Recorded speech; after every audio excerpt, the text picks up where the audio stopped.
Hello, everyone. Today is February 12th, 2022. I'm here today with Rob Cassol. Rob is a Captain, United States Navy retired. Thanks for coming on the podcast, Rob. Great to be here. Thanks. Yes. So we were talking yesterday, or just earlier, not getting caught up in our former lives. Yeah. Because I was calling you Captain Rob Cassol because I know you as Right, as captain. Right. What inspired that sort of thinking? I would say it's something I was always I observed over many years, right, in the Navy. I observed a lot of folks who did a lot of really, cool things in the Navy, and then find themselves outside the Navy later on, and they're still sort of living on that prior life. That's sort of, it becomes, when you meet some folks like that, that becomes sort of what they're all about. It's their signature. Anyway, as I was approaching retirement, I read something, see if I can recall it here, but I'm very fond of it. And it basically says, the happy man has no past, but the unhappy man has nothing else.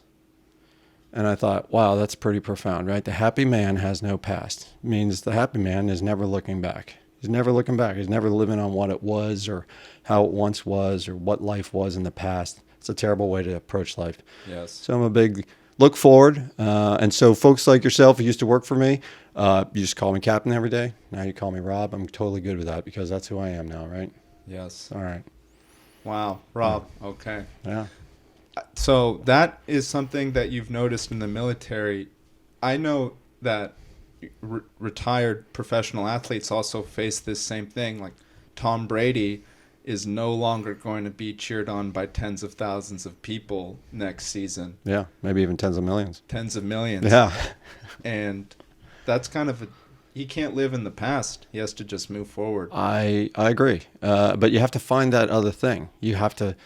I think Tom Brady's I think he has a lot of businesses. I don't think he's going to have a problem. I think Tom Brady's going to have plenty of opportunities to look past that and look into this future and say, I'm no longer Tom Brady, the quarterback. He'll always be that, right? I'll always be a, former naval officer. That's mildly interesting. But if I live my life as a always being it's always about what I once was, and I use that to try to sort of work my way into the world into the future, and I sort of resolve myself that that's all I'm ever going to be, or that was my high point. I don't see a whole lot of value in my future, right? No. My future should be something I'm looking to, something I'm going after. So anyway, it's a little bit of my own philosophy, and anyway, I just thought those were wise words. Happy man has no past. Wow. Yeah. And you said you read that as you were approaching retirement. Yeah. And it stuck with me. I was like, you know what? That's really great. That's really great advice. It's because, it's just really great advice. Yes. Yeah. I think works for me. I think so too. Yeah. So you took a year off. Yeah. What inspired that to just do that? To just take a year off. Yes. Yeah. There's a lot of pressure to get right back into it, get right back into the workforce and so forth. Of course, COVID was, raging at the time. My change of command, my final day in the Navy, it was like, 15 people showed up to my my change of command. It was all done virtually and so forth. I had been for some time telling myself, hey, I wanted to take a break. And the break I was looking for was relatively easy for a retiring military officer to find himself back in the defense industry. And I was no exception. But I wanted to take a pause and take a look around and make sure I wasn't missing something. Is there something else out there that would suit me better, or that would interest me more, or that I would find greater satisfaction with? And so I took some time, did a lot of soul searching, did some, call it bucket list things, and things that I'd wanted to do for some time. Didn't have the time, or couldn't take the time.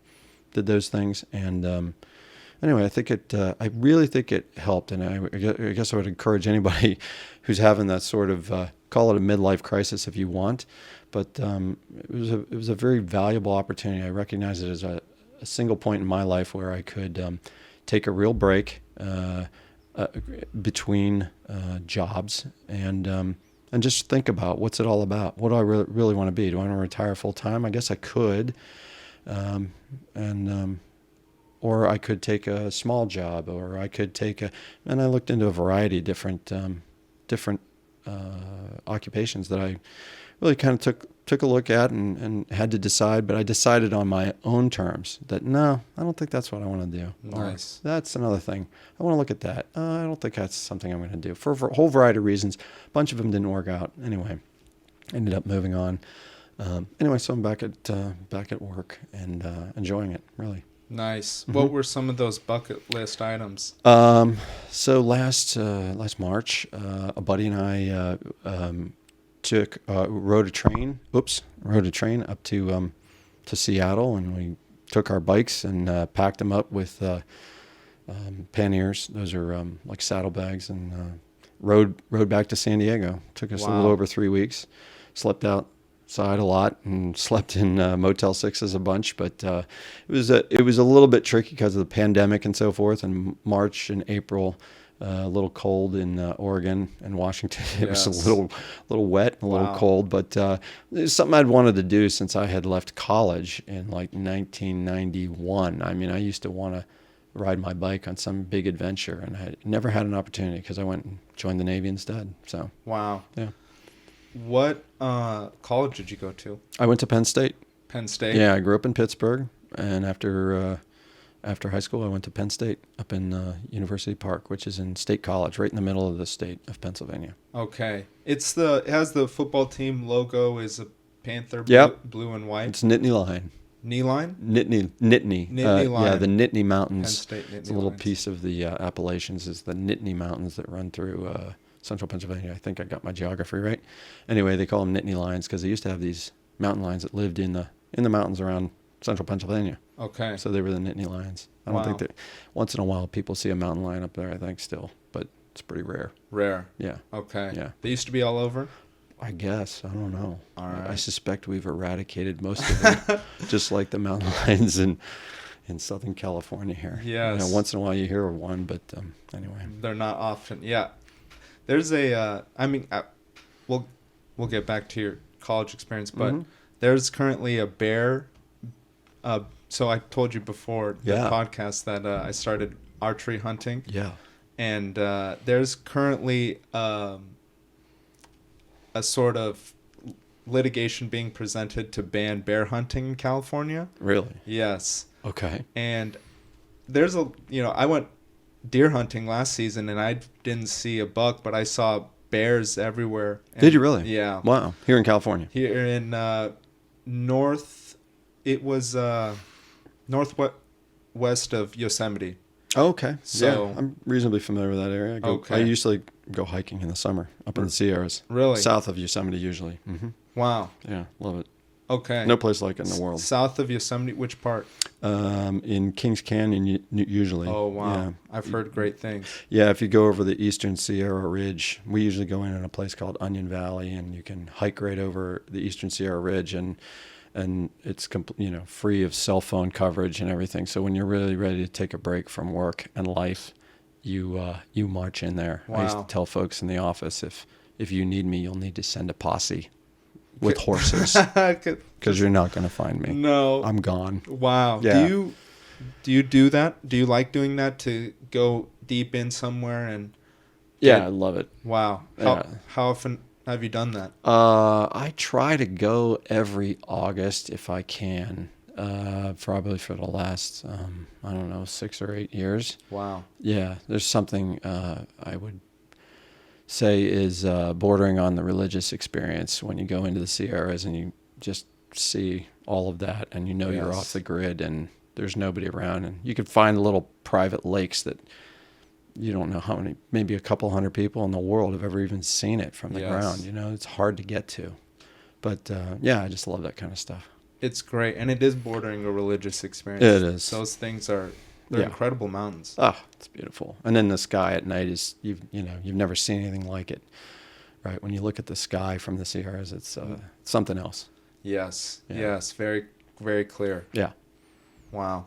6 to 8 years.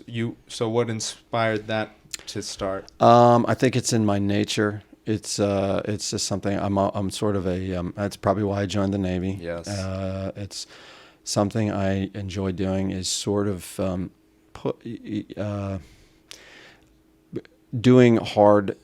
I enjoy doing hard physical exercise. I'm sort of an endurance athlete for my whole Okay. life, and so I've enjoyed I enjoyed hiking because to me it's a physical experience, but again borders on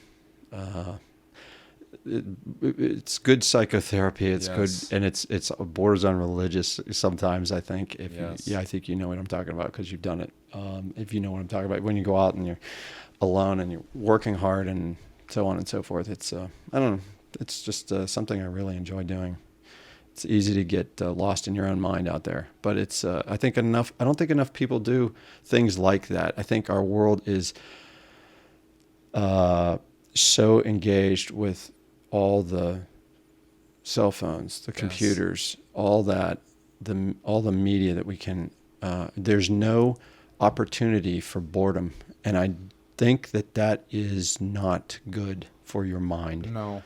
So I think boredom, call it boredom, but I Yes. think boredom is a good thing for one's mental health. I think it's good because it helps you, gives you an opportunity, gives you mind space to just kind of turn over things in your mind that may be troubling you or whatever and kind of resolve them.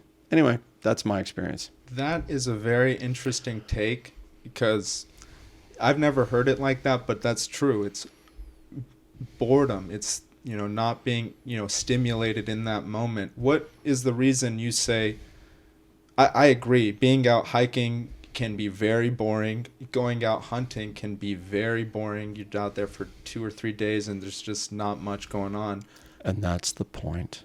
That's the point. Right. And you're like, but this isn't that much fun. People are, if you don't get it, you go, well, I don't know, why am I doing this? And you're like, well, but I think with time, you do it enough times and people begin to recognize. Some do, or at least I do. For me, it works for me. Yes. But I'm a big believer that, constant stimulation. And I think, if you look to, constant stimulation is not, I just don't think it's healthy. No. Because it never gives you a moment to take a breath mentally and pause and just kind of reflect on what the big picture is, which goes back to my retirement. Why did I take a year off? Because I wanted to kind of stop and take a look around in my life because I had my head down for 30 years because I got to do the next thing because this is the thing I'm charged to do and I have to, keep the pace, right? But then when you get a chance to take a moment's breath, like take a look around and be conscious of what it is you're doing and why you're doing it. And if you can resolve that, I think you get a lot of mental peace from that. Yes. Anyway, I don't want to go too deep into that. I don't want to bore your listeners, but No, I don't think that's boring at all. Even before this podcast started, you left your phone in your car, which true. for most people, Yeah. no way. Yeah. Yeah. No, I agree. Like I said, when I'd be at work, one of the reasons I love to go in the Sierras is because, well, when I said I'm going on vacation, I'm gone. Yes. And but I think it's good for my office too. It's a leadership thing too. I get the folks who work for me. It's good to let them know, like, hey, boss is gone for a week. So here's my orders, what they call commander's intent. Here's what I need. I need this to happen and this to happen and this to happen.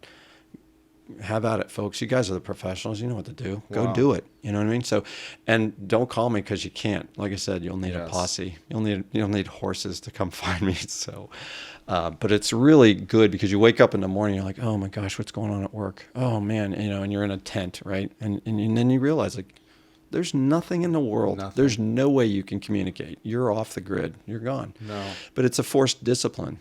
Yes. And I think forced discipline is a good thing. And I think boredom is a forced discipline. to some extent, right? And today, for sure. yeah, and the physical fitness piece of it, that's a forced discipline. Yes. I'm a big believer that self-discipline is the most important characteristic any human being develop, because everything else basically derives from that. Yes. You start with that first principle, and then you can kind of That's make interesting. your life whatever it is you intend it to be. You start with disciplining yourself. How did you gain that insight, or how did you gain that way of thinking? Yeah, that's a good question. I've had it for some time. It's a philosophy. I believe I don't know. I guess I would say, through my own experience, I guess I would say, there are people in this life who wish to they wish their life was something else. Yes. Right? A lot of us do. A lot of people. I don't mean me. Not me. I kind of like my life. It's been good to me. Yes. But I would say a lot of people, they don't know. They want their life to be something else. There's several ways one can approach that, and one of them is to say, well, it just didn't work out for me. I had the wrong parents. I had the wrong house. I don't have enough money. My job's not right. My spouse is wrong. My kids, my whatever. Another way to approach life is to say, it's all on me. Good, bad, whatever it is, it's all on me, right? When you take that attitude, then you go, well, if it's all on me, what's going to keep me from getting where I want? Well, I got to get out of bed on time, and I got to get moving on whatever it is that I want to do. So I believe self-discipline, whether it's mental or physical, but I believe physical self-discipline is a training ground for mental self-discipline, right? It's forcing one's self enjoy the suck is what we, right? Yes. Enjoy how hard it is. When you go bow hunting and you're like out there and you're bored and you're like, oh man, maybe I shouldn't have done this. But intellectually, you say, no, this is exactly what I signed up for. Yes. This is exactly what I wanted. You know what I Yes. mean? I put myself in a situation where it's not easy to escape, and I got to do the exercise. You have to do the Now, when I was in college, I'm gonna wrap this all the way back to your Awesome. college discussion. In college, I was an engineering student. I was not the best engineering student in the world by a long shot. I knew that there was only one way I was getting through, and it was by grinding, self-discipline. And I always would take my book bag full of books, and I would walk across the campus. And at Penn State, that's not trivial, but and I would go to the library. And What's I would, not trivial about oh, it's just a big campus. Okay. So in the middle of winter, sometimes Wow. it's cold, whatever. You got to walk a mile or whatever to get to the library. Anyway, but I would bury myself in the stacks, way back in the stacks, because I knew it was hard to escape, because it takes 10 minutes to get back there. Yes. And I'd break out all my books, and then I would study there, right? It's the forced discipline. Put yourself in a situation where you're not allowing yourself to escape from it, and you know that what's going to come out is, I'm going to do this work, and I'm going to get it done, and then I'm going to go. Yes. Anyway. That's very true, because forced discipline forces you to go to the back. Whereas if you go to the front, there's going to be people there. You're probably going to get way less time in. Exactly. That's exactly right. So it's just, you'll get a higher, like you said, everything derives from self-discipline. Even, so you have to go back there in order to be a good student. So being a good student, or being well educated or well knowledgeable in your subject matter, requires self-discipline. But then also, I think, even the emotional aspect, like you said, self-discipline is the most important characteristic a person can have. In my opinion. In your opinion. Yeah, in my and opinion. Other things derive from that. Well, I think even kindness, a lot No of question. derives from self-discipline. Anything you can think about, you can ultimately put on you to help rectify whatever situation you see. If you take Yes. ownership of your life and your experiences and so on, I think you get different outcomes, rather than a person who finds solace in blaming or not accepting the responsibility. But anyway, that's it's somewhat of a military ethos as well. So Yes. some of this may have been derived from the fact that I came out of the Navy, right? We talk about that a lot, right? In the Navy, leadership and discipline and so on and so forth. So I don't know, chicken and the egg thing, but anyway, I'm very much wired that way. Okay. What do you mean chicken and the egg thing? Whether I came up with that philosophy because I was in the Navy, or I joined the Navy because I already had that philosophy, and it was an organization that reinforced what I already believed. You follow? I follow that. Yeah. So you did not join the Navy until after college? Yeah, that's right. Wow. My senior year in college, I was an aerospace engineering student. I wanted, in the worst way, since the time I was in elementary school, I wanted in the worst way to fly airplanes for the Navy. That was all Wow. that's all I ever wanted to do growing up. So when I studied aerospace engineering, because I thought, well, the Navy will hire me if I have an engineering degree. And somebody said, yeah, the Navy, if you have a technical degree, they'll take you, whatever.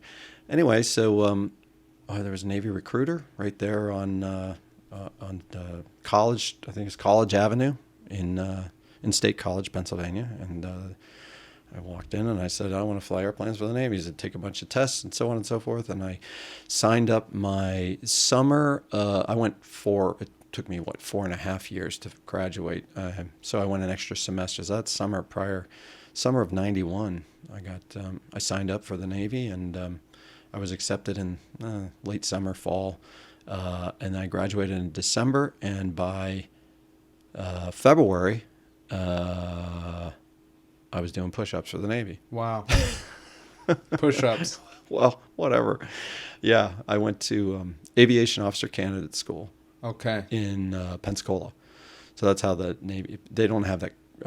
They don't have that program any longer. It's now just officer candidate school. But at the time, they were bringing in enough aviators that they had a special school just for aviation officer candidates. You would go through it was a 16-week program, and you go through the program. It's run by Marine Corps drill instructors, so it was intense. A little intense, yeah. Yeah, it was intense, but fabulous experience. And when you come out, you get commissioned, and then in the summer, by June, I was in flight school. Wow. Yeah, I was a naval flight officer, not a pilot. I was a naval flight officer, like a navigator, weapon systems guy. Okay. You follow. Anyway, called a naval flight officer. Yeah. So you were in platforms with multiple people, or mm-hmm. Okay. I flew. Ultimately, I selected F-14s. Famous in the movie Top Gun. If you've seen it, that's the F-14. Okay. They don't exist anymore, but anyway. Yeah, I flew F-14s, and then and that was that. Yeah, that's what I wanted to do in the worst way. How was it? It was great. I mean, it was just a tremendous experience. There's nothing like it. I can't even, it's just, gosh. Like what's incredible about it? What was great about, so people have asked me for lots of years. What I didn't recognize about what I was going to love about flying for the Navy was not that, sure that, the airplanes were cool and the aerobatics and dogfighting and that kind of stuff. That's all kind of cool. What I miss about it was the fraternity. Yes. The brotherhood in a ready room. A ready room is a area on an aircraft carrier or in a squadron where all the aviators gather, and it's kind of where you hang out. It's like homeroom in high school. It's homeroom.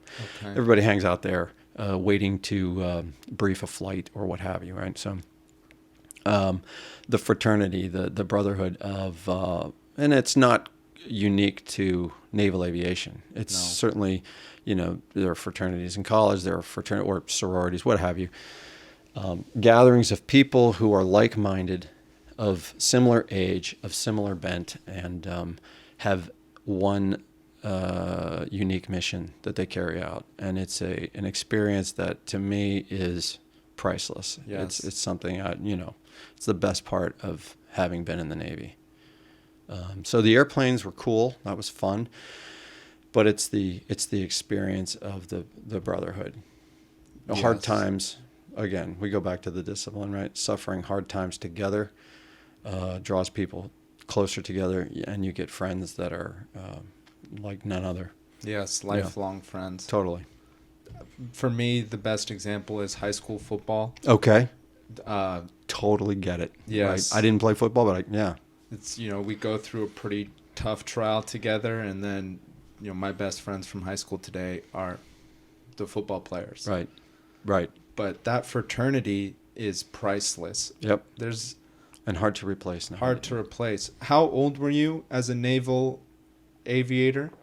I was commissioned. I was 23, and then I was winged the following year, so 24. And then I arrived in the fleet, right? I left training, got to my first fleet squadron here in San Diego in 1995. I was 25. So from 93 to 95, you were in Pensacola? 92 till 93, I got winged in Pensacola.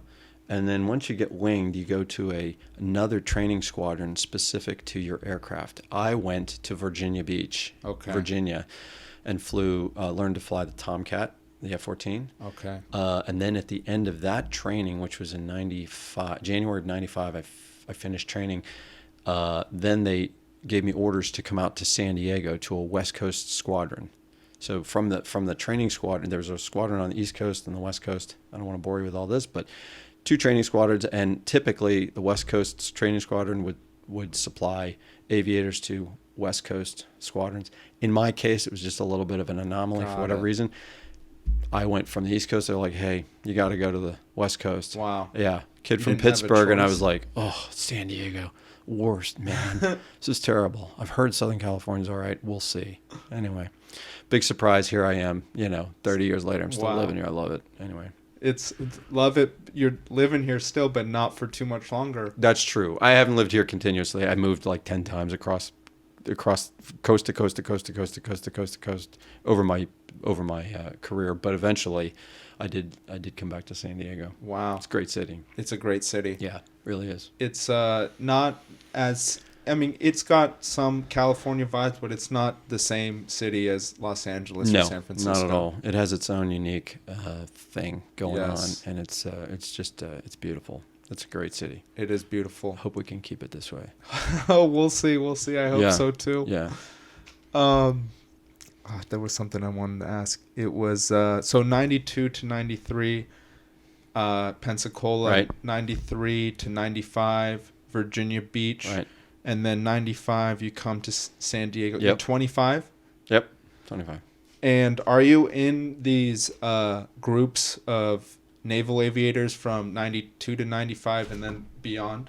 Yeah. 95, I came to my fleet squadron, which was here at what was at the time Naval Air Station, Miramar. It's now called the Marine Corps Air Station, Miramar, so it's not.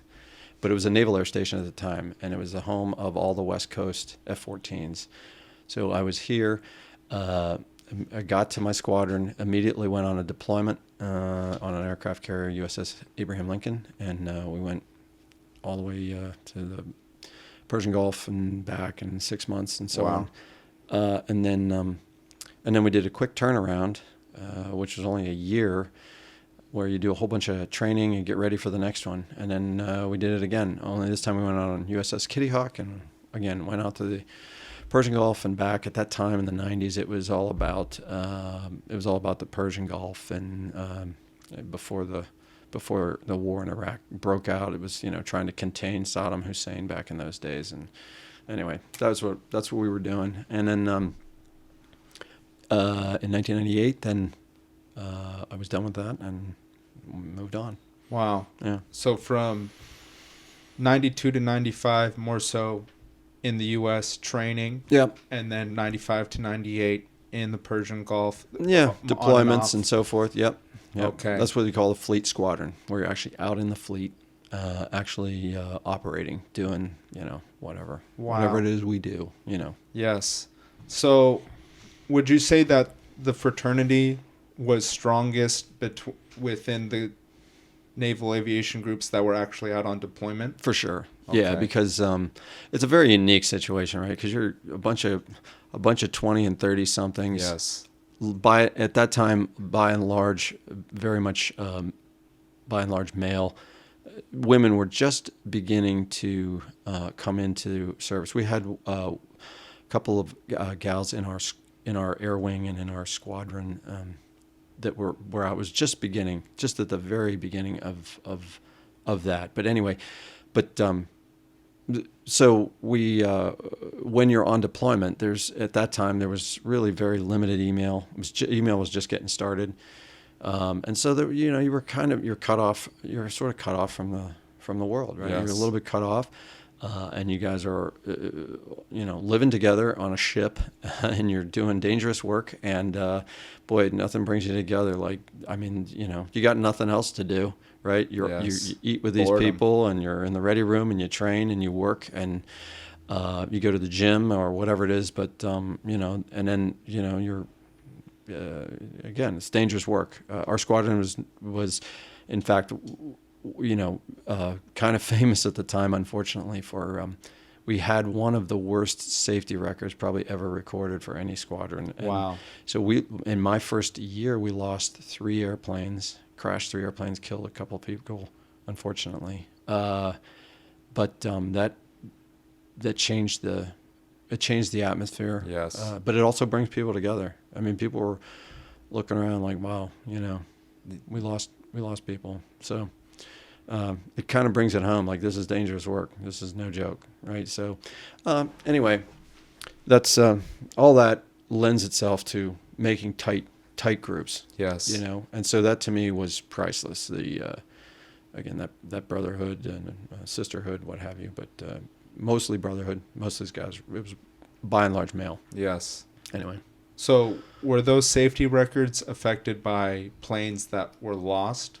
Or was it sometimes an internal, like maybe someone didn't do a process correctly? I see what you're saying. Yeah, was it maintenance involved? Let me think. Two of the three that I'm thinking of, 2 of the 3 had certainly some pilot error involved. There was one that was really an outlier, where we lost an airplane that was, it literally, I don't want to go too far down that rabbit hole, but literally the airplane was flying at very high speed and literally just exploded. Wow. For no apparent reason. Like, there's video, I'll show you something. But somebody actually captured it on video. Wow. Airplane just exploded. And my roommate, who happened to be in the back seat of that airplane, pulled the ejection handle, TJ Guzwell, in what is, I would say, one of the most extraordinarily timely ejections ever in the history of aviation, literally by the skin of his teeth, and saved he and his pilot's life. Wow. And I'll show you the video, and you won't believe it. Anyway. That's awesome. Yeah, it was something. But that was a case very unique, where the airplane literally just came apart, and never found a scrap of it. We were way out in the middle of the South Pacific. I happened to be flying at the time with another guy, and I can still remember it. We arrived overhead. We were told to, directed by the E2, which is a control aircraft. They directed us overhead, said, hey, your wingman's in the water, because we had separated. And they said, hey, he's at this location. And we showed up overhead, and there was not a scrap of an airplane, not an oil slick. There was nobody in the water, and that was it. We were like, well, they're gone. They must be gone. But anyway, turns out they were already picked up by awesome. An American destroyer that was right next to him. And they had saw it happen, and they put a Zodiac boat in the water, and they pulled them out of the water. Wow. Lickety split. Anyway, so that was that environment we lived in, was unique. Most squadrons did not suffer a safety record like that, but we did for a variety of reasons. And I would tell you that it drew people together, and Yes. that's what I would tell you. It was like that was a great that was a benefit, sort of the silver line to what was otherwise a pretty dark cloud, I would say. Yeah. Absolutely. That's Yeah. what that was going to be my question is, when you come back, what's your reaction when you find out the story, and then, what's the overall aura in that Naval Aviator room? Oh, I see what you mean when they after the accident? Yes. Yeah, it's interesting because it was an interesting time. We lost a jet for no apparent reason. We had already lost a jet just 4 months prior to that, and people were a little on edge, and nobody knew why that jet exploded. There's speculation, but nobody was sure, and so we all there was a little bit of a sort of a wondering, right? Is there something wrong with these airplanes? Is the next one going to explode for no apparent reason? What happened here, right? So, yeah, but I do remember that after that happened, our airline commander was like, "Hey, this is the United States Navy. We can't take a day off. We don't know what happened to that jet, and it's we're gonna keep operating." And we did. Eventually, they think they figured out maybe what happened, but nobody was ever. I don't think anybody really was for sure. No. Okay. Anyway. That's a very interesting dynamic. Not just that, what you're doing is very, very dangerous work, very intense, but also you can't really. There's no weekends. Are there weekends, or how does that work? Is it really? No, there were weekends. Again, we weren't at war. It's a peacetime Navy, but we certainly weren't going to shut down operations. Based on no information. We were speculating. We had to assume that there was something that was wrong with the airplane or what have you, but it wasn't going to. The airplane had been in service for many years prior to this, so I think the idea that something had gone completely undiscovered for 20 years of service and the airplanes were actually flawed in some way, I guess that was probably a little bit far-fetched, and so there was work that needed to get done, and sometimes that's up to the commander, but that's what we did. They just kept operating, and there were weekends. I would never tell you that. We would do no fly days and so forth. You go out, you fly 4 days in a row or whatever, and then you have a no fly day or whatever, and people would take a day off, and then you get back into it and start operating again. Anyway, sometimes it depends on world events. Sometimes you operate all the time. But anyway, that's kind of in the Wayback Machine. I'm sure they're doing things similar, but much different nowadays. Different airplanes, different Navy. Okay. Yeah. What do you think's different about the Navy today versus 1998, 1995? Well, 1995 was a Clinton administration. The United States had just, the Cold War had just ended in 91 or what have you. We were clearly the world superpower, the only superpower in the world. We were coming off of, the Soviet Union's collapse. That I think it was probably I guess in retrospect it was a great time to be in the Navy. You felt like it was clearly the world's greatest Navy that had ever existed. Nobody was doing what the United States Navy was doing, and they still aren't. Nobody's doing what the U.S. Navy's doing. No. And so to me it was a great honor to be a part of it. What's changed? My goodness, 20 years of war. That certainly, I'm sure, has changed it. But I haven't been in the fleet for many, many years, so I probably not the right guy to ask in terms of what's the fleet, how's the fleet different. On the outside, it looks very similar, different equipment, but still largely populated with great Americans who just want to make a contribution any way they can. And anyway, so that's I don't know. Wow. So you haven't been involved with the fleet since? Yeah, I left the fleet in '98. I expected to be back, and that's Anyway, I went off to I went off to a program. I went to grad school in the Naval Postgraduate School up in Monterey, and then followed that. I got into a program the Navy had where you went to get your graduate degree, and then they sent you to test pilot school out in Patuxent River, Maryland. So I did that. Found myself in Maryland in Patuxent River, which, like I said, that's mostly flight test kind of stuff, which was kind of a natural place to find myself because I was an aerospace engineer by training, by my degree, and that's what I studied at Monterey was aero engineering. So they put us in a flight test, and I went out there in the early 2000s and was able to help bring the Super Hornets into the fleet, the F-18Es and Fs. Okay. They were just coming online, and so I was a Tomcat guy, so F-14s, two guys sitting tandem, one in front of the other. The replacement for that was the F-18F. And so the F was brand new at Pax River when I got there, and so I got to participate in that and do flight tests.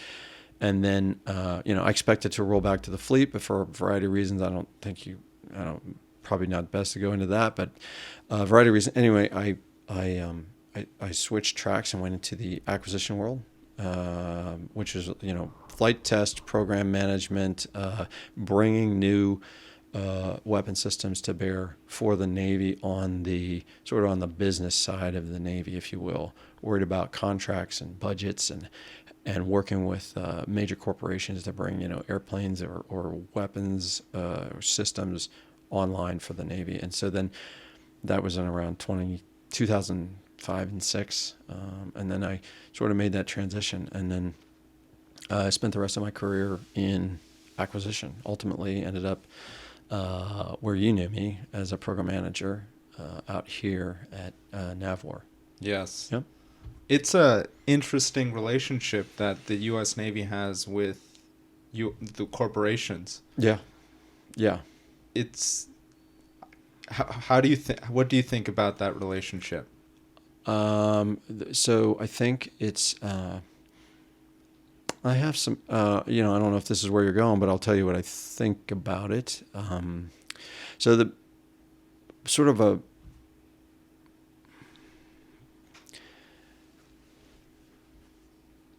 I guess the way I think about it is the Department of Defense is looking to build the best defense department, obviously, that they can. Yes. Congress appropriates that money, and they appropriate it in a way, as you know, and for listeners who may not be familiar, Department of Defense, when they push out money from Congress out to the services, to the Navy, they push it out in what we call colors, right? Colors of money. Manpower dollars, or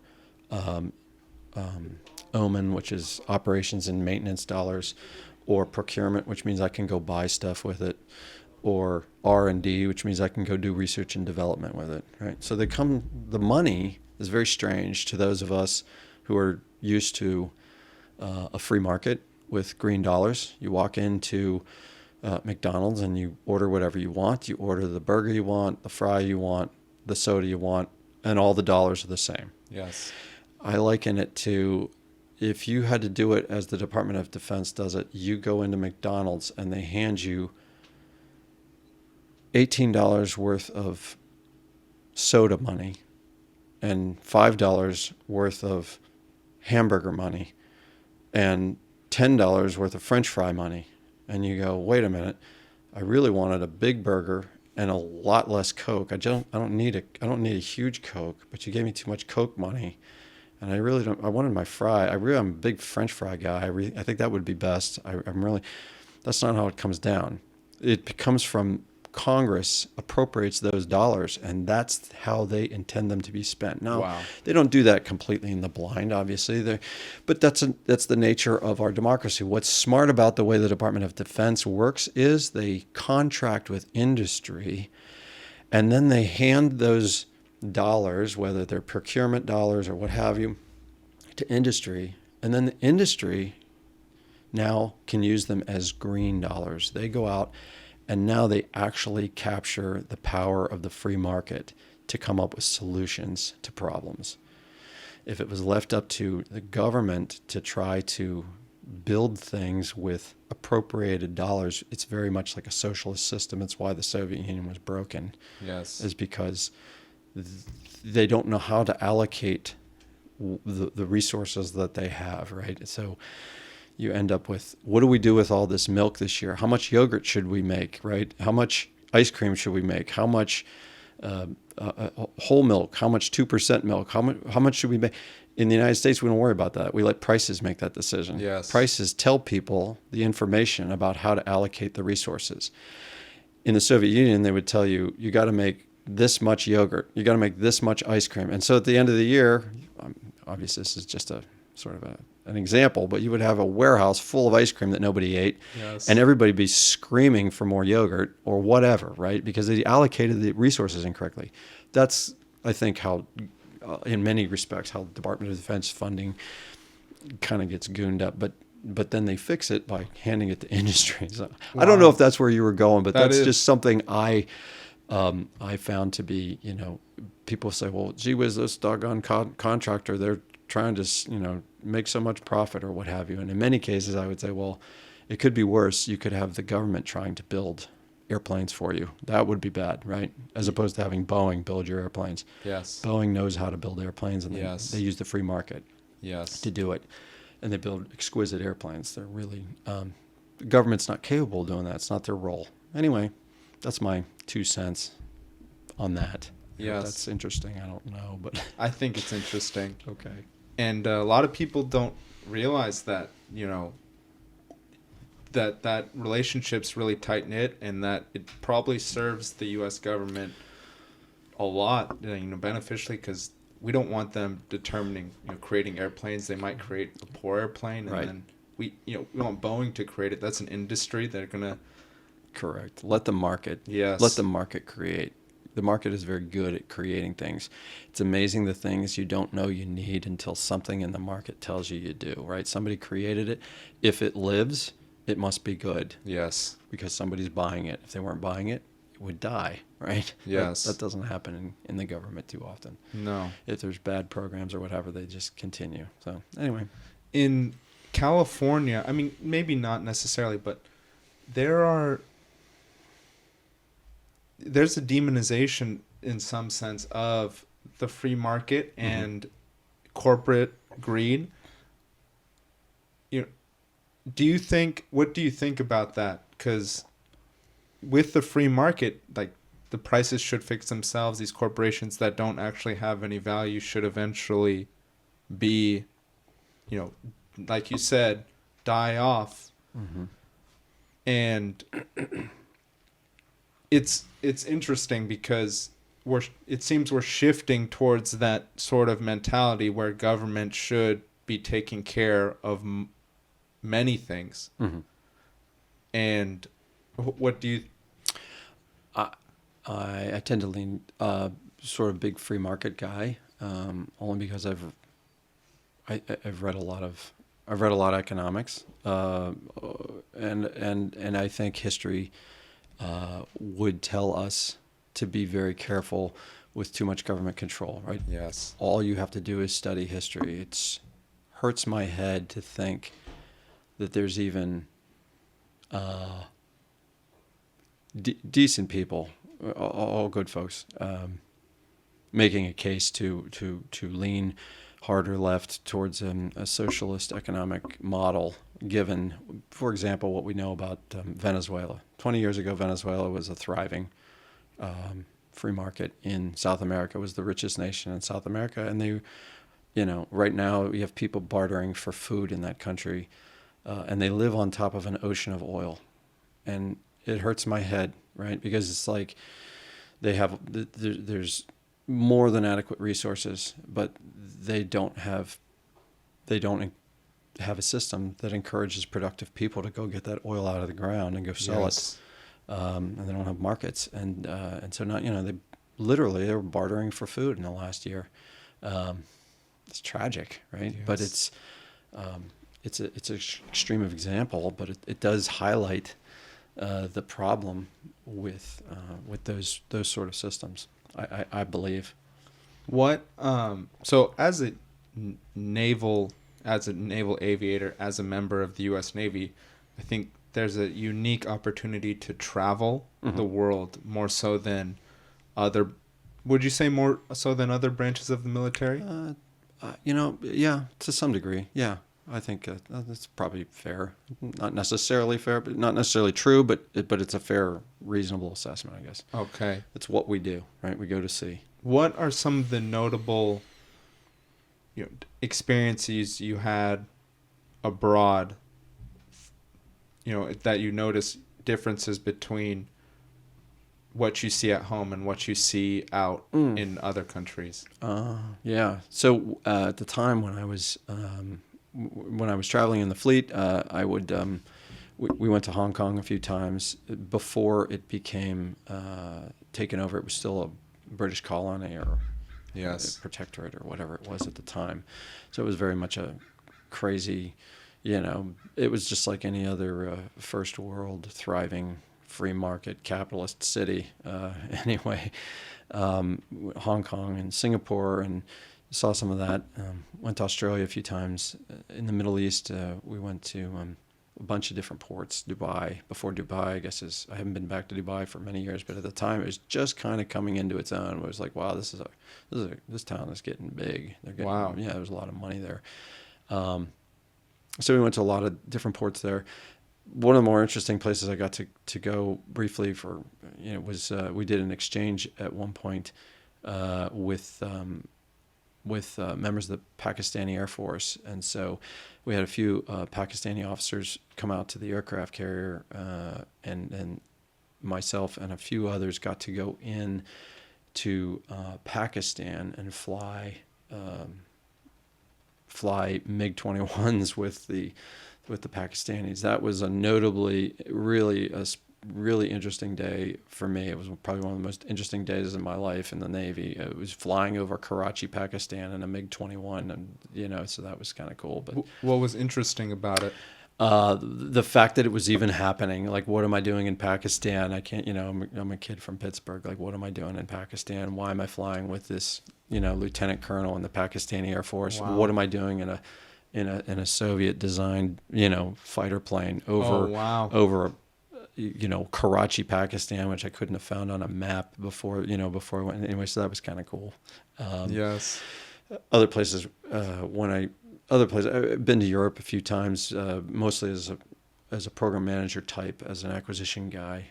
We used to have programs that were run by a consortium in Europe, and so we would travel over there, Paris, Rome, let's see, other places, Germany, so forth. Anyway, Okay. and then I got to do some of that, but nothing crazy. But pretty.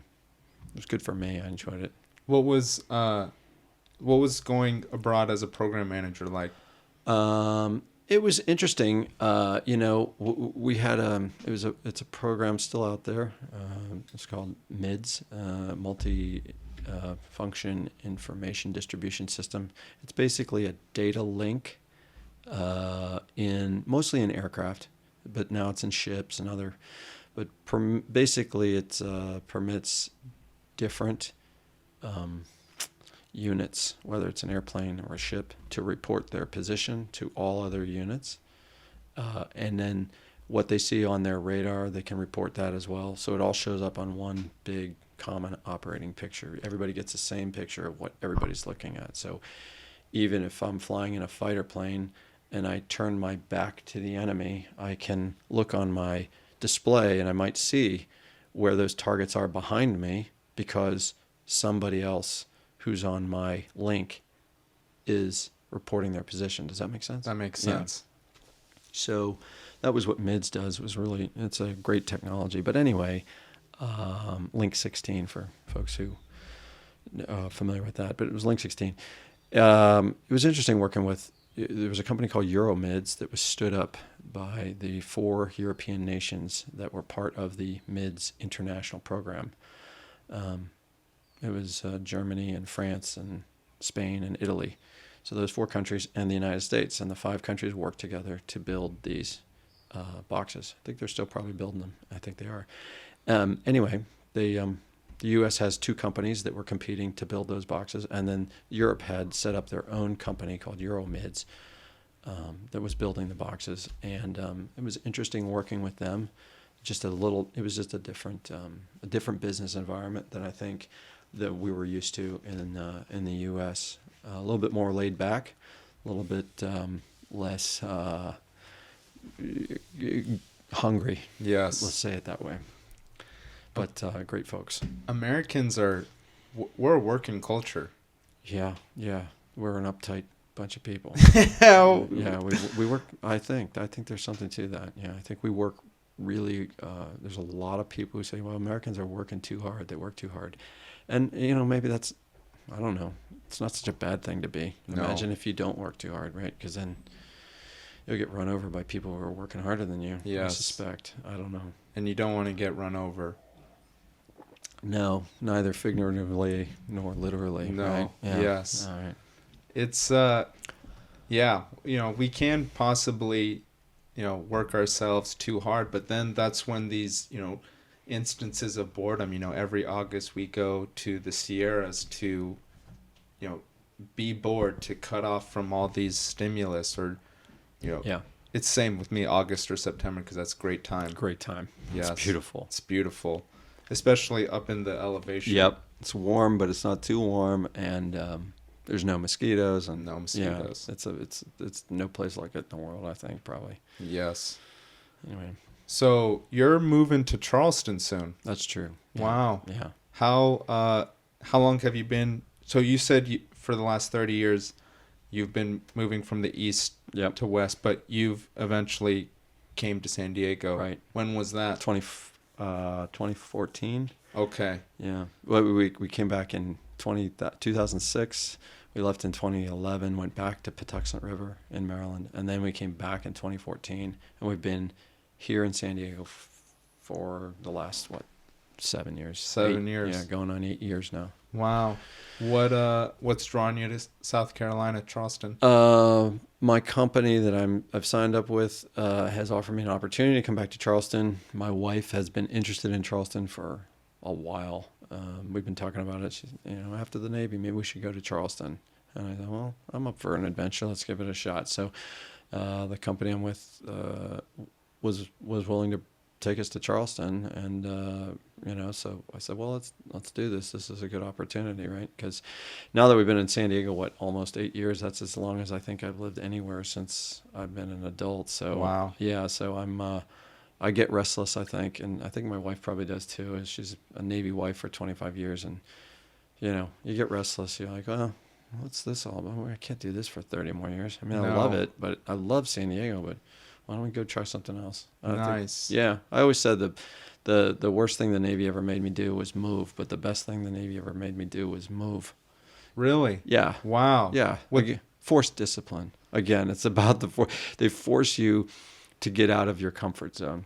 Yes. They force you. They say, hey, here's your orders. You're now moving to the West Coast. And I remember thinking, oh my gosh, I just wanted to stay. It's hard to move. It's a pain in the butt. But you know what? I had never been to San Diego.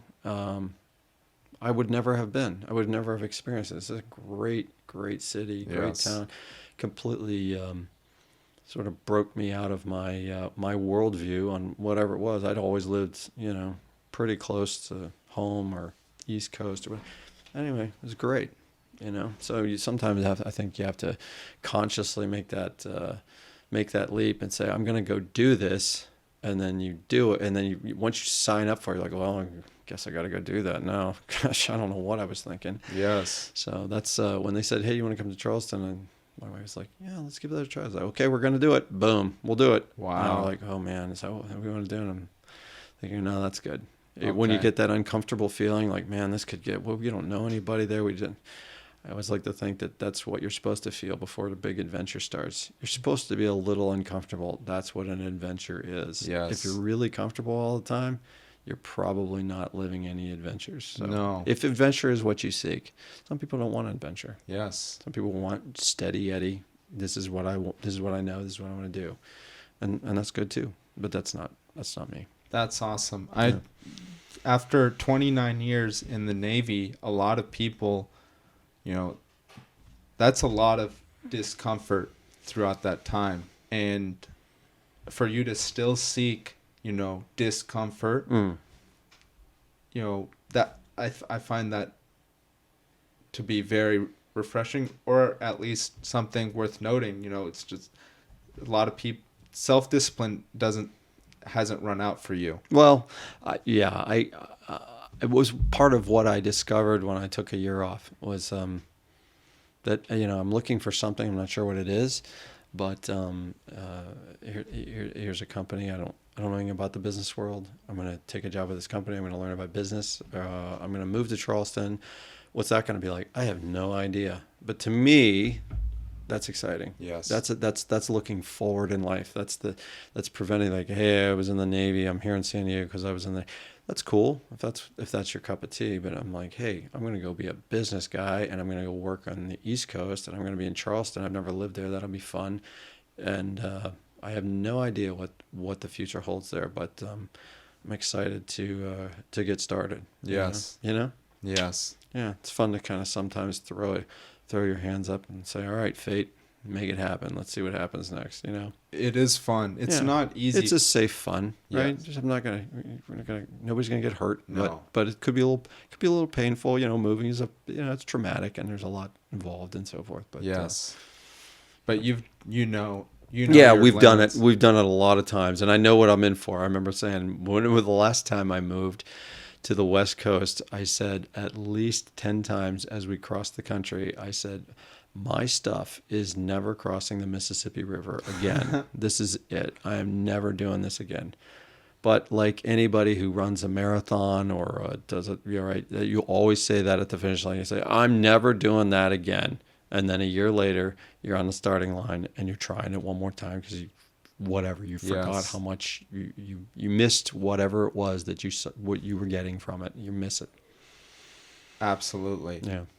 And you get it, flying fighter pilot or flying fighter planes. Jets, yeah.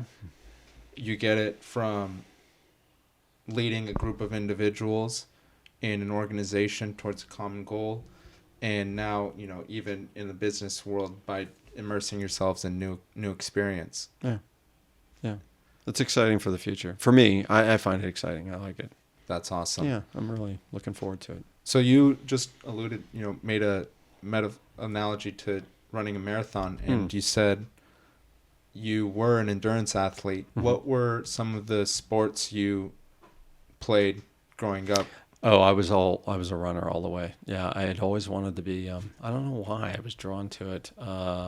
Wasn't terribly good at it, but it was okay. I ran cross country and I ran distance and track, and then I kind of hung with it. I wasn't. I was a middle of the pack kind of a guy. Wasn't terribly good at running, but I definitely got something out of it that I always return to, and I still run to this. I ran this morning, as a matter of fact. Yeah, I still run. There's something that I get from it. I'm not sure. That's probably a subject for a whole podcast. We can talk about running sometime.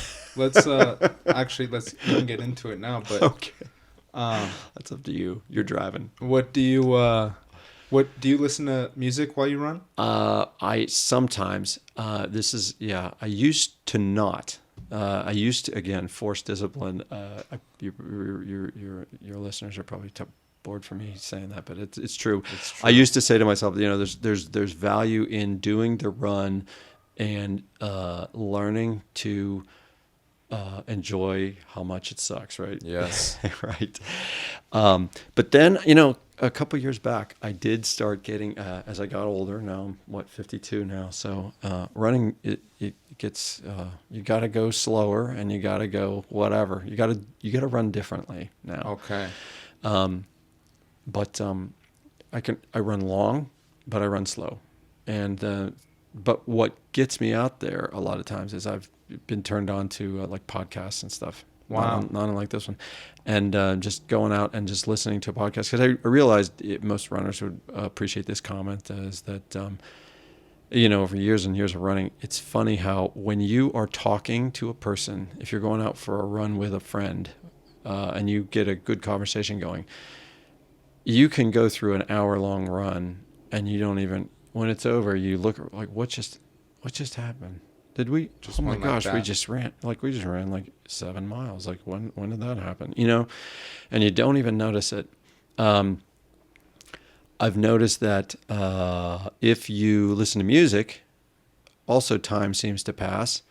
If you listen to a podcast, it seems to pass to me. It seems to pass almost as effortlessly as having a conversation. Wow. There's something in the mind, I think, of listening to what's the next word that's going to come out of this person, or trying to follow the logic, or trying to follow the conversation, that draws your mind in, and it distracts you from this the whatever it is that you're suffering as you run, Yes. right? And if you have nothing, of course, there's something to be said for that as well. But I do know that you can go a whole lot longer and get a lot more fitness if you can enjoy. And then I think you can be more productive. You can learn things through podcasts. I mean, everything in the world is out there now. Yes. You can study physics through a podcast. I mean, you can do anything you want to talk about. Anything. So it's kind of like doubly productive, right? You're learning something and you're out exercising, and it's great. To me, that's just like, it's pure heaven. Yes. Love it. What are some of the notable things that you've gained? Is there any piece of advice you've gained from a podcast, or anything that really sticks out in your mind that, oh, what this person said or in this podcast really stuck with me and changed how I thought? Or any couple of moments? I guess I don't want to draw you too far down. You'll have to stop me if we're going down the wrong road. But I started listening to a podcast about the philosophy of Stoicism from the ancient Greeks. Wow. Yeah, the Stoics. It was really fascinating, and it has, in many respects, life altering. It changed really the way I see a lot of the world. It's great. Encourage anybody who's interested to look into it.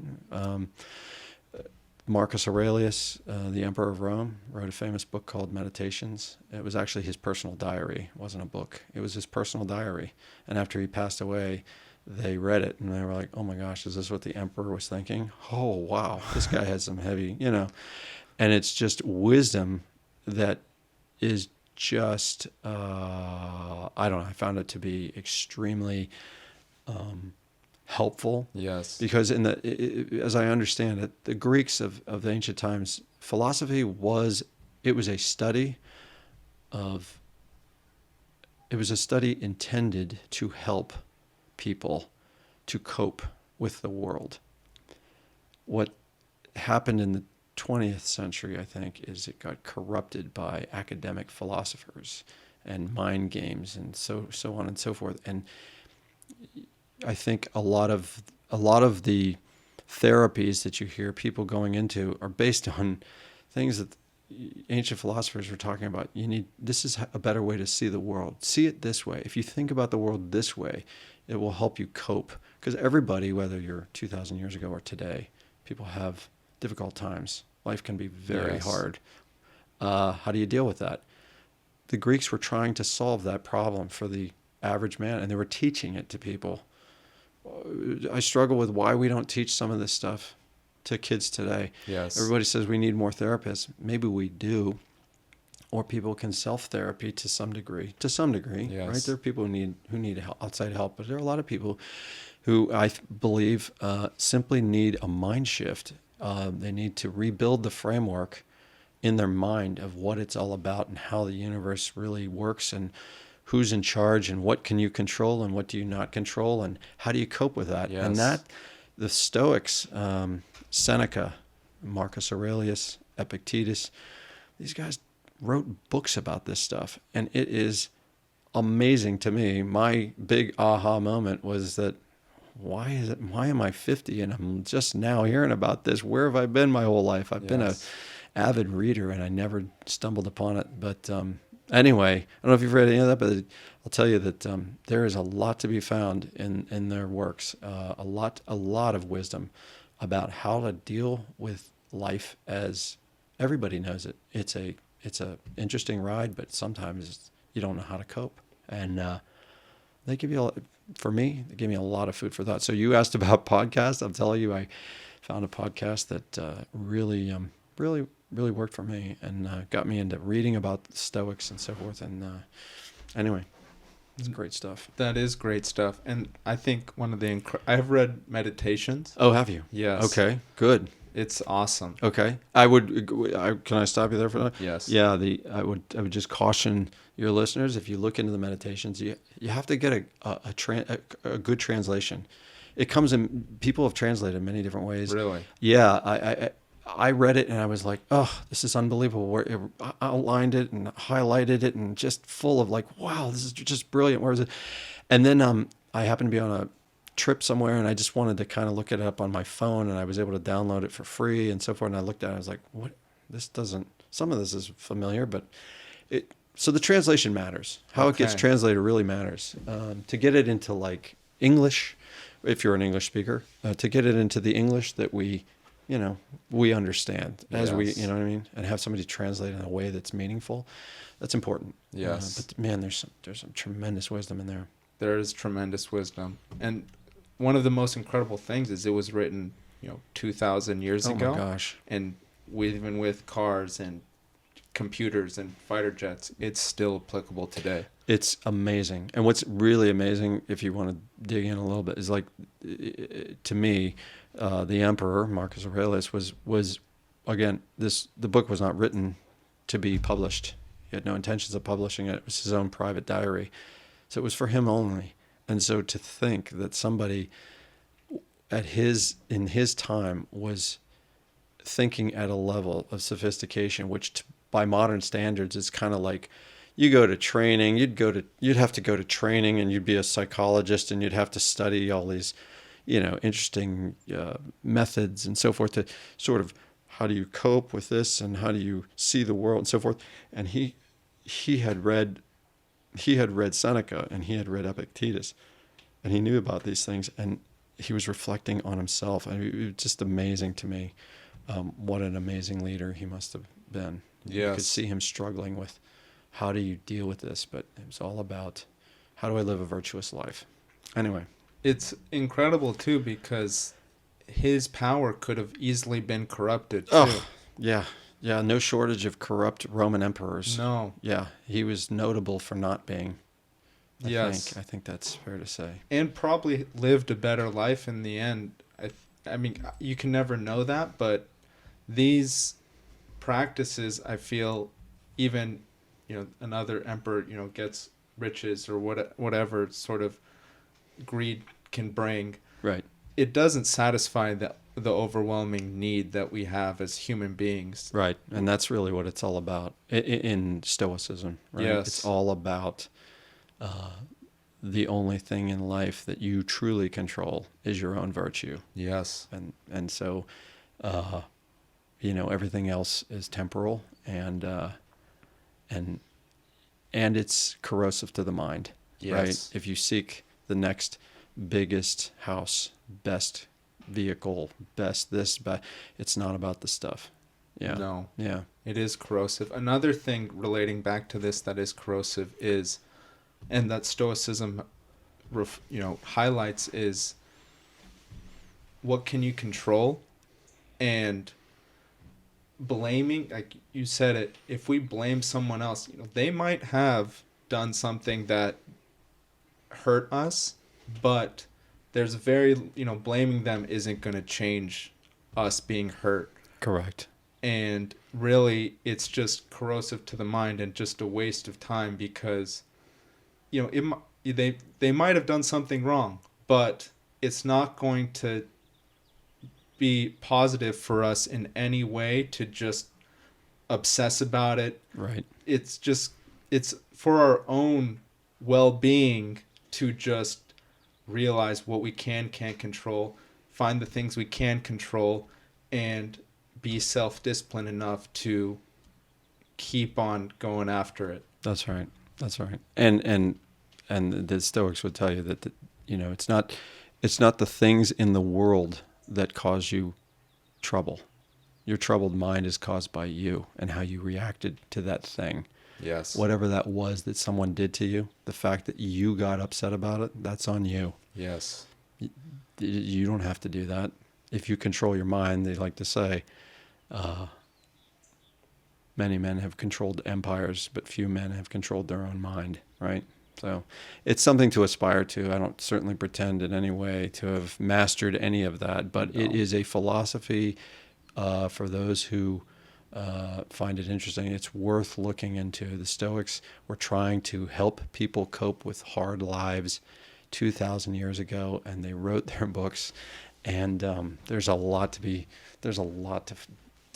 for me, there's a lot to be found in those readings. Yes, and it's tough, but children, this philosophy, like you said, there can be a negative connotation to it, but learning how to live with life, like there's a lot of mental health issues going on in the world, and like you said, there's more therapists coming into the world, but at the end of the day, even if we do go to a therapist, that's only 1 hour out of our week, maybe. Mm-hmm. And so we have days on hours to be, by ourselves. And it's really, we need to, it's not obvious because these things, we like Seneca or these sort of viewpoints, they're not just handed to us at birth. Like, no, right. You said you didn't have these presented to you till you were 50 years old. Yeah. But would have been helpful to have when I was 20. Would have been helpful, and it's probably more helpful than, things like algebra or amen, right? Yeah, there's a lot of things they might be teaching people that would be less helpful. Yes. In terms of living your life. Yes. In terms of understand. For example, the another interesting concept that really shook my mind, I would say, was the idea that challenges presented into your life. The Stoics were, even though they believed in God, they didn't worship God. They gave gratitude to God or the universe. Depends on interpretations and so forth. But they didn't have they never asked for anything. There was no prayer involved. Please fix this for me, Almighty. Please fix this problem. It was never that. It was, thank you for the life that I have and gratitude. But this challenge that I see presented before me will make me better because it will give me an opportunity to be virtuous and try to overcome it as best I can. And if I do, I will be a better human on the other side. It's a mind shift. It really is. It's about being grateful for what we have and seeing those challenges in a different way. Yes. As an obstacle, no, as a means to make you better. They would say to become a Stoic, in true sense, a harder fate is needed. Right? You need to live a hard life if you want to be a good human. Yes. That's an interesting perspective. I'm not saying that I'm one of those. I'm telling you that's an interesting perspective. If you say to yourself, I would like to be a good human, what does that mean? And how does that come about? They would tell you there are virtues that you need to go after. Go try to be these people. Brave. Courage is one of the virtues. Moderation, which I would consider to be discipline. Yes. Moderation is discipline. Courage and moderation, justice, and wisdom.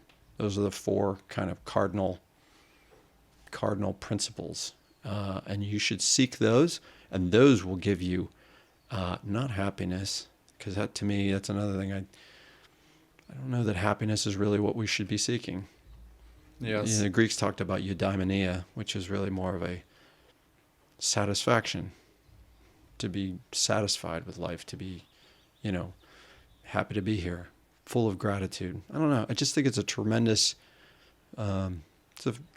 philosophical walk in the park. So I'd encourage your listeners, if that sounds interesting, if it sounds like hogwash, then that's okay too.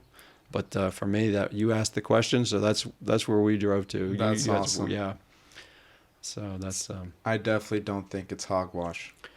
Yeah, I don't either. I really think there's a lot to be had. I think it's a much healthier. It's a very healthy perspective to take. Again, it doesn't it puts your life squarely in your hands. Those things you control, that's on you. Those things you don't control, let it go. You have to learn to let it go. Yes. And it's not easy. No. But people have been trying to do this for 2,000 years. But there's still things in this life we do not control, and people really get upset and can't cope. And if you could learn to shift your philosophical viewpoint, I think it can be extremely helpful. And I don't know why we don't teach children this, or high school kids, or what have you. Yes. Just like, hey, introduce you to this, and if you want more, here's some book titles you can go seek out, or go listen to these, whatever. Yes. Yeah, I think it could be very, very helpful, because we have a world right now that's really struggling. Yes. You hear a lot about mental health. You hear a lot about people who aren't coping well, understandably, right? It's been a really tough few years. Yes. And so, yeah. Anyway, I think so too. I think you're spot on, and it's not simple, it's not easy, and someone really, I think you searched out for this sort of, did you happen to stumble upon it with? I stumbled upon the meditations. Okay. Yeah, in a bookstore. I stumbled upon it. It's kind of a funny story. I stumbled upon it. I think it was about 2018. I saw this book at the bookstore, and I saw it was written by Marcus Aurelius something, and they wrote it, the Roman emperor. Like, well, that's interesting. And then I thought, well, this will be boring. I'm sure this is dry. But I started to read it, and it instantly just started to resonate with me. It's awesome. Yeah, it just resonated with me. I was leading at the time at a program office, different from running a Roman empire, but we all have that thing we're leading, whether it's our family or our whatever it is. It just resonated with me. And then I thought, well, gee whiz, I got to get some more of this. What is this? And it's, I started looking into it. It's all based on, the Stoic principles and Stoic philosophy. And I said, oh, well, who are these? So then I stumbled in. Now, interesting little story after that. That was in, I think, 2018. 2019, I happened to be whatever, I don't know. I stumbled upon the fact that the Department of Defense's Book of the Year, I think it was in 2019, was Meditations by Marcus Aurelius. And I was like, how is that coincidence? How did that happen? Like, I never heard of it. And now I've discovered that it's like one of the most widely accepted great books on leadership that's ever been written. And I'm thinking, how did I miss this? Well, it turns out, I think it was, at the time, Secretary of Defense James Mattis. If you've read anything by General Mattis, when he was General Mattis, he's a huge Marcus Aurelius. He's a huge Stoic fan. And in his book, he writes, which I really resonated with me. He said, he tells his young Marines that if you haven't read 1,000 books, you're functionally illiterate. So he's a huge reader. And at the top of his list of books you need to read, Marines, is Meditations, right? So I just thought that was interesting. And so I did kind of stumble into it. And then coincidentally, I discovered that the Secretary of Defense, former General Mattis, was a huge Marcus fan. And now I'm just, can't say enough good things about it. Yes. Yeah, it's a great piece. Have you read his book? Mattis's? Yes. Yeah. Chaos. What did you think about that? I thought it was great. He's clearly he's highly regarded. Every Marine I've ever run into, when you hear him talk about General Mattis, it's like you're talking about the second coming of the Lord. I mean, he really is. Beloved. Beloved. The Marine's Marine. Just had tremendous, wisdom, leadership skills. It just a true, but like so many Marines, just a true leader in the purest sense. And it was an interesting book. It's worth reading. Okay. Yeah, about his life. What? So you've been a leader yourself through leading program offices, and through even, I'm sure, in your experiences in the fleet. Mm-hmm. What are some things you've learned as a leader, and what are some things you've learned as a leader? I would tell you a couple things. Context matters. The environment you're leading in matters. There is a huge world of difference between leading Marines up a beachhead and charging a machine gun nest than there is leading a program office of largely made up of civilians who have master's degrees and children at home waiting to go to a soccer game. Both of those cases are important, and both of them contribute to the value of the Navy, for example, in my case. But if you, as a leader, I believe it's incumbent upon you to figure out which environment you are in and alter your leadership style. See, many people, I think, you'll hear a lot of, hey, who's the new boss? Oh, he's like this, or she's like that, or he's a screamer, or he's this, or he's not that way, or she's that way. To me, I believe it's incumbent upon the leader in many respects to alter their leadership style to accommodate the environment that they find themselves in. If you're leading your people in an office environment as if you were leading Marines up a defended beachhead, you're probably doing it wrong. That's my 2 cents. That's my experience. I've seen it. I've seen it tried. Doesn't work. Morale suffers, right? I think, so it matters. So I think a lot of leaders need to kind of take measure of where they are and who they're leading and what is on the line, and then begin to build from there. That's kind of a Reader's Digest version. But Yes. I would tell you that, to me, that was one big thing I took away that I think gets lost a lot, is understanding context, where you are and what you're leading. You can't use the same leadership style everywhere. That's interesting. And I don't think that's a widely held belief either. It's, I think there's a view that leaders, they have their way, and then it kind of applies to anything. Yeah. I also, as long as you're asking, I guess I would tell you that I felt sort of my big takeaway, and you hear it said a lot, and it becomes almost, I don't know, it almost becomes like a mantra or some kind of I don't know what it is, but you hear people say, well, people are our most important asset. That couldn't be more true. That it really is true. People are our most important asset. The people that who work for you, if you're a leader, the people who work for you, those, getting that team right is incredibly important. And what I used to say, one of my big discoveries was that I really only need 2 things from most people. I need them to care about the mission and work well with other people. Wow. Everything else is kind of details. If you're an engineer, I'll assume you're reasonably competent. Almost everybody is. They're on a bell curve. You're an engineer. That's great. If you're not a good engineer, we'll get you more experience. We'll get you more training, right? If you don't work well with other people, hard to fix. Yes. Really hard to fix. I can't send you to the work well with other people school. That's called kindergarten. And if you haven't picked that up yet and you're already like 40 something or whatever, you're fully baked. We're not going to unbake that cake. That cake is baked, right? So working well with others, and then caring about the mission. And what does that mean? Well, I used to tell people in our office, we had a 9 to 5 office.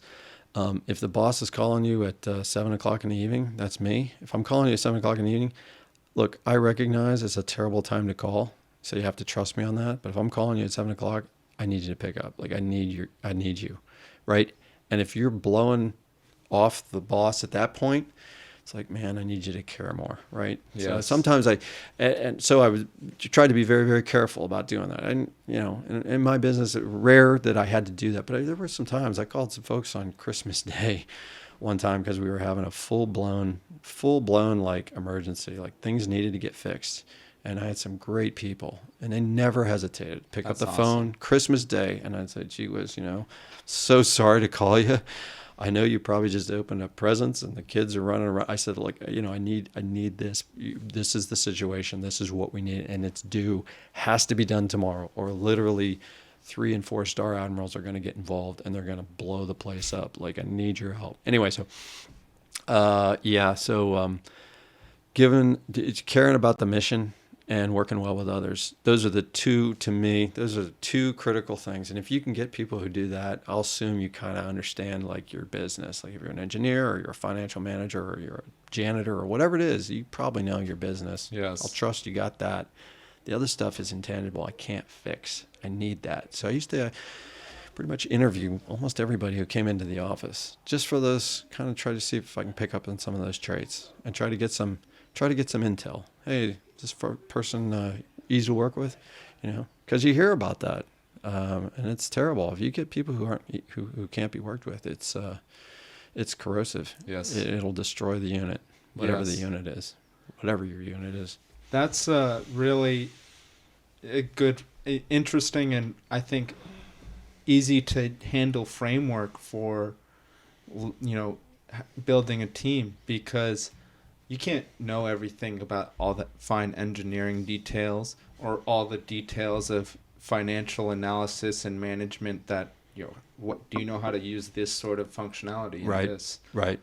But like you said, training is possible if they're not as strong in whatever skill they need to be strong in. And the only way that they're going to be willing to take that training is if they care for the mission. That's right. So if they don't care for the mission, then even if you give them 20 trainings, That's right. might not make a difference. That's right. And if you don't care, you'll never be successful. This mission, you're going to fail us all.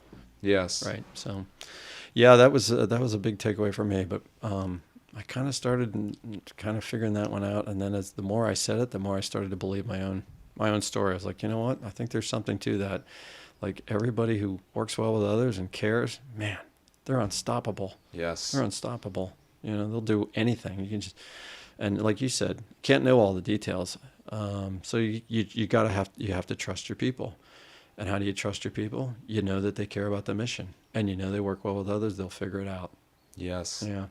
And I think for both of those things, caring and for working well with others, we're all going to work with someone that, makes us upset or says something that's not really that great. But self-discipline, I think it comes back to that, taking that in and saying, all right, you're going to, be difficult to work with. Well, it's still, I can't really control you.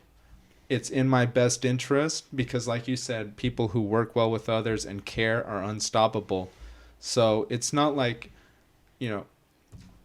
I work hard for the U.S. Navy or for a DoD customer, because one, caring, it gets me paid, which is awesome, and that works out well for me. But like you said, it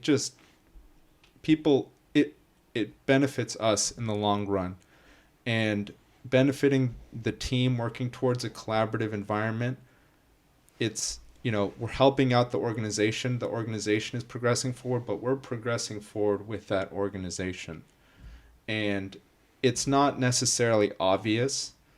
And, maybe you can skim by caring very little, but Eventually that gets noticed. That does get noticed. Right? And then that's corrosive, because people don't want to be around people who aren't all in. Yes. Right. Who aren't picking up their weight. Yeah, exactly. People who aren't picking up their weight, carrying their weight for the team, that can help destroy. And that's what servant leadership is about. Like, hey, I need to fix that problem for you guys. You guys have to deal with this person every day. I, as the leader, need to fix that. Hopefully that doesn't mean I have to fire them, but I need to get them training, or I need to find them someplace else in the office or in the unit or whatever it is, where they can be more productive, where they can contribute better to the team. Because in this current environment, they're not working well with this team. That's not working. No. Yeah. And that could branch in that organization or in that little unit, and then out into the entire organization. Yeah. It spreads. Yes. Yeah. Yep. Well, it's a contagion. Yes. Rob, I think we've done a decent amount of time. Are there any last words you'd like to say to the audience? No, thanks for having me on the podcast, and thanks if you're still out there listening. I appreciate you listening, and it's great. Really enjoyed it. Happy to do it. Thanks. My guest today has been Rob Cassol. Thanks for coming on the podcast. Thanks. It's been great.